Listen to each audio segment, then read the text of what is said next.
Our next task in the design of the time class is to create some accessor methods that allow us access to the different data members of the class. We're going to look at 3 different accessor methods. The first will be a set time that sets all 3 aspects of the time. Then we'll look at set methods that allow us to set the hours, minutes, and seconds, although we're not going to actually implement all 3 of those. And then we'll look at get methods that allow us to return an individual part of the time, with either the hours, the minutes, or the seconds. And again, we're not going to implement all 3. We'll save those for later. So let's start off with set time. Set time is a void method, but it is public because, again, we want the user of our class to have access to it. It will take 3 parameters, the hours, the minutes, and the seconds, and its body, the definition, will actually be the same as for our fully parameterized constructor here. So we're just going to copy this code directly and paste it in for the set time method. And just checking to see if everything looks correct. So we'll use this method when we create a time object with a default constructor and then want to go in later and set the time for that object. We can do it in 3 parts by setting the hours, minutes, and seconds in one method call by calling set time. We'll look at how that works in just a moment. If we want to set one piece of the time, for example, hours, we can write a method called set hours. Set hours will take one parameter, an hour, and then it will set the hours.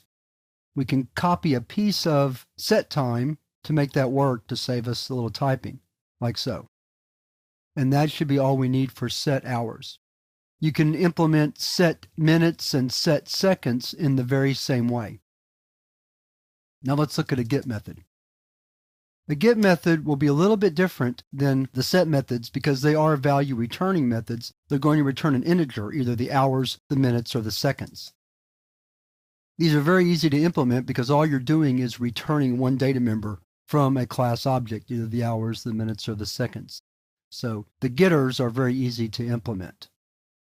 Now let's test these 3 methods to see how they work. So first of all, we want to save the file.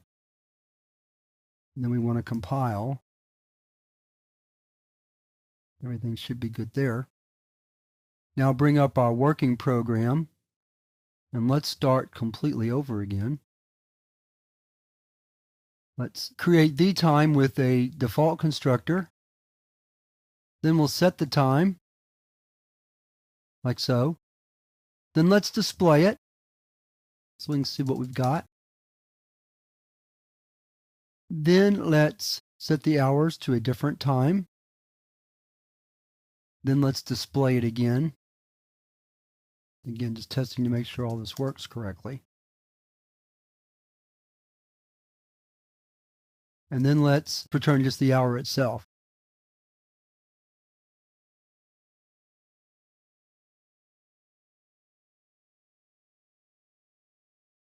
Like so. So let's save this file. Compile it. Whoa.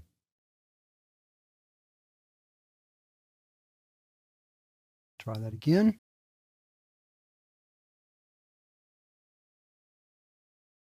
Oh, I see what I did. There. Simple mistake, but as I'm following my policy of not hiding my mistakes so you can see them. So all I did was I forgot to call the set time method even though I used it with its parameters. I do that a lot when I'm trying to type and think and talk at the same time. So let's try this again. Still have an error. Let's look and see if we can figure out where it is. So it's on get hours that it's telling us that there's an error. Oh, I see. Very simple mistake that time. Forgot to capitalize the T. So let's save it.